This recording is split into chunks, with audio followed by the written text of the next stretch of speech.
సభా సరస్వతికి నమస్కారం. కోర్ట్ ఈ సినిమా తాలూకా వర్డిక్ట్ తెలుగు ప్రేక్షక దేవతలందరూ ఇచ్చేశారు. So it is a beautiful beautiful beautiful beautiful film అని. ముందుగా నేను ఇక్కడ స్టార్ట్ చేయాల్సింది ఏంటంటే, ఒక దర్శకుడు మొదటి సినిమా అతను ఎంచుకున్న సబ్జెక్టు, ఈ సబ్జెక్ట్ని ఎవరన్నా ఒప్పుకుంటారా, ముందుకు వస్తారా, తీస్తారా లేదా అన్న భయం లేకుండా వారు రాసుకుని వారు దాన్ని తీసుకెళ్ళి అలా వెళ్తూ వెళ్తూ వెళ్తూ ఒక అద్భుతమైన వ్యక్తి చేతిలో పడింది. నాని సార్, ఇక్కడ ఇది ఈ మధ్యన నేను ఎక్కడో మీ ఇంటర్వ్యూలో ఎక్కడో విన్నాను. నేను ఎవరో మిమ్మల్ని ప్రశ్నించారు, ఏమండి మీరు సినిమాలు ఎంచుకున్నప్పుడు ఏమిటి చూస్తారు దాంట్లోని అని. ఒక క్షణం మీరు అలా సైలెంట్గా ఉండి ఒక ప్రేక్షకుడుగా నేను ఆలోచిస్తానండి అన్నారు. Hats off sir, hats off sir. ఇది పొగడత కాదు, నిజంగా ఇవాళ ఈ సినిమా ఆ దర్శకుడు ఎక్కడి నుంచి వచ్చిందో, మన ప్రియదర్శిని గారు దగ్గర నుంచి ఎక్కడి నుంచి వచ్చిందో ఆ కథ విని మీరు ఒక ప్రేక్షకుడుగా విని ఇది అద్భుతం అని చెప్పి ముందుకొచ్చారే, just a simple hats off sir. ప్రతి ఒక్కరూ మాట్లాడుతూ ఉంటాం మనం, ఆ సినిమాలు బాగున్నాయి, తమిళ సినిమాలు బాగున్నాయి, మలయాళం సినిమాలు బాగున్నాయని.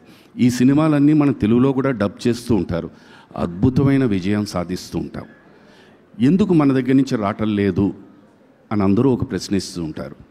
దానికి ఒకే ఒక సమాధానం, ఇలాంటి వ్యక్తి ముందుకు వస్తారు, ఇలాంటి వ్యక్తి ఉండాలి. ఇలాంటి వ్యక్తులు ఉంటే వీఆర్ నాట్ బిలో ఎనీవన్ అండి. అద్భుతాలు అద్భుతాలు అద్భుతాలు. దేనికైనా నమ్మకం అన్నది చాలా చాలా ఇంపార్టెంట్. ఇవాళ జగదీష్ సార్, మీ నమ్మకమే మిమ్మల్ని విజయానికి. ఎందుకంటే ఇది కంపారిజన్ అని అనుకోవద్దు. నన్ను పరిచయం చేసిన దర్శకులు కళా తపస్వి కె విశ్వనాథ్ గారు. ఇవాళ మనం మాట్లాడుకోవచ్చు, వారు గనక ఒక డిఫరెంట్ పందాలో గనక ఆలోచించకపోతే మనకి ఇవాళ శంకరాభరణం అనే సినిమా ఉండేది కాదు. ఆ రోజు అది ఆలోచించారు, ఒక పాత్ క్రియేట్ చేశారు. బహుశా బహుశా బహుశా ఆ ఇన్స్పిరేషన్ ఏమో ఈ యంగ్స్టర్స్ అందరికీ కూడాను. So good. ఇక్కడ కోర్టుకి నాకు ఫస్ట్ రమణ గారు ఫోన్ చేశారు, ఇలాగా వాల్ పోస్టర్ సినిమా అండి, కోర్ట్ అనే సినిమా చేస్తున్నామని. నాకు నాని గారికి ఉన్న ఫస్ట్ పరిచయం ఏంటంటే, ఇందాల ప్రొడ్యూసర్ గారు చెప్పినట్టు శ్యామ్ సింగ్ రాయ్, దాంట్లో నేను జడ్జిని. కోర్ట్ అనేసరికి మనిషిని, అల్పసంతోషిని, ఆలోచన ఎక్కువ ఉంటుంది. ఓ నాకు మంచి డైలాగులు, మంచి కోర్టు లాయరు అని ఇస్తారేమో అనుకున్నా. తిన్నాక ఆఫీస్కి, లేదు సార్ మీరు మామగారండి, చాలా సైలెంట్గా ఉంటారండి. ఒక్క క్షణం అలా ఉండిపోయాను. బట్ సార్, నిజంగా చెప్తున్నా, when I was working with that, how much of pain అన్నది ఉందో, I think this would have been much more happier than being a lawyer sir. ఓపెన్గా చెప్తున్నాను నేను. Thank you thank you thank you. ఇక్కడ మా అందరికీ, మీ అందరికీ ఎలా ఉందో తెలియదు కానీ నాకు శివాజీ సార్కి మాత్రం డెఫినెట్గా తెలుసు. మాకు ఒక దర్శక హెడ్ మాస్టర్ ఉన్నారు, ఏమీ అనేవారు కాదు. అన్నీ ఇలా పెట్టుకుని ఇలా వెళ్ళిపోయారు. వన్ మోర్ చేద్దామా అండి అనేవారు. ఇది 2-3 రోజులు జరిగింది. నేను శివాజీ గారు కాంబినేషన్ చేస్తున్నప్పుడు పక్కనే ఉండేవారు అన్నమాట. షార్ట్ అయిపోయిన వెంటనే ఈయన ఇమీడియట్గా వన్ మోర్ అంటాడు, చూడండి సార్ అనేసి. And exactly it is to happen. ఇవాళ ఈ సినిమా గురించి మాట్లాడుతుంటే డెఫినెట్గా శివాజీ గారి గురించి మాట్లాడుతూ ఉంటారు. పెద్ద ఆయన రామారావు గారు ఎప్పుడు చెప్పారు ఒకసారి, యాంటగనిస్ట్ అనే వ్యక్తి పవర్ఫుల్గా ఉంటే automatically the rest of the things fall in place అని. Sir, hats off, hats off, hats off. మనం వర్క్ చేస్తున్నప్పుడు అక్కడ ఉన్న వైబ్రేషన్స్ అవన్నీ ఎలాగైతే వర్కౌట్ అయ్యాయో, ఎలాగ అయితే ఉందో, ఇవాళ జనాలు చూసి అదే vibration they are feeling sir. ఆ వైబ్రేషన్ మనం అందరం ముందే ఎంజాయ్ చేసేసాం, నేను కానీ రోహిణి మేడం గారు కానీ. నేనేమో మెచ్చుకునేవాడిని, ఆవిడ తిట్టుకునేవారు, అంతే difference. But fantastic. I tell you, it is your performance which has elated the end performances of all the other people. So hats off to you. And indal madam cheppinattu, whoever has casted him, ముందు వాళ్ళకి శిరస్సు ఉంచి పాదాభివందనం చేయాల్సిందే. Hats off, hats off, hats of.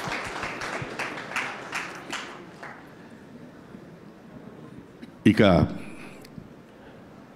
నేను అంటే నా వయసుని దృష్టిలో పెట్టుకుని చెప్తున్న మాటలు, ఈ సినిమాని ఈ చిన్నారులందరినీ ఆశీర్వదించడానికి విచ్చేసిన మీడియా, ఎలక్ట్రానిక్ మీడియా ప్లస్ సినిమాను చూసి ఆనందించి వాళ్ళ ఆనందాన్ని మాతో పంచుకుని వీళ్ళతో పంచుకోవడానికి వచ్చేసిన మీ అందరికీ కూడా రియలీ ధన్యవాదాలు, కృతజ్ఞతలు. చిన్నవాళ్ళనే కాదు, అప్పుడప్పుడు మా లాంటి పెద్దవాళ్ళని కూడా ఆశీర్వదించండి, ఫలిస్తారేమో అని చెప్పేసి. గాడ్ బ్లెస్ యూ ఆల్ అండి. అండ్ నాని సార్, ఇందాల ప్రొడ్యూసర్ గారు మాట్లాడుతూ వారు ఒక మాట చెప్పారు, మీరు ఆన్ స్టేజ్ యూ సెడ్ నా సినిమా చూడొద్దు అని. నేను ఆ వేళ అసలు యాక్చువల్గా తర్వాత చూస్తుంటే ఇట్ టుక్ మీ ఒక నిమిషం అనిపించింది అన్నమాట. బట్ దాని తర్వాత అనిపించింది, ఒక వ్యక్తికి ఆ నమ్మకం లేకపోతే ఆ మాట రాదు. నిజంగా సార్, సింపుల్గా చెప్పాలి, మగాడరా వీడు అనిపించిందండి. It is shear guts. ఎందుకంటే మనం ఇండస్ట్రీలో ఇది ముఖస్తుతి కాదు. మనం ఇండస్ట్రీలో ఉంటూ మనం డెఫినెట్గా ప్రతి ఒక్కరూ చిన్న పెద్ద అందరూ కోరుకునేది ఏంటంటే సక్సెస్. మన సినిమా గురించి కానీ, మన పర్ఫార్మెన్స్ గురించి కానీ, మన వర్క్ గురించి కానీ ఎవరైనా మాట్లాడితే మనం చాలా అల్ప సంతోషులు, మనం చాలా పొంగిపోతుంటాం. అది తెలిసి తెలియకుండా పొంగిపోవడం కాదు, it is an energy for us to drive to do something much better. అది మీలో పుష్కలంగా ఉంది సార్. ఆ భగవంతుడిని నిండు నూరేళ్ళు ఆ ఎనర్జీని మీకు అలాగే ఇవ్వాలని నేను రోజు ప్రార్థిస్తాను sir. God bless each and every one అండి. Thank you the directorial team. అప్పుడప్పుడు నేను చదివి ఏదేదో ఇది చేయనా అది చేయనా ఇది చేయనా అది చేయనా అని అంటూ ఉండేవాడిని. మీరు ఆయన దగ్గరికి వెళ్ళిపోయేవారు, చెప్పేవారు, మళ్ళీ ఎస్ పాస్ మార్క్ సార్ అంటూ వచ్చేవారు. Thank you. God bless you all నాన్న. And I wish that I also work with all of you for the rest of my career, sir. Thank you once again, and hats off to all poster and everyone connected with the film. Sarve Jana Sukhino Bhavantu. Namaskar.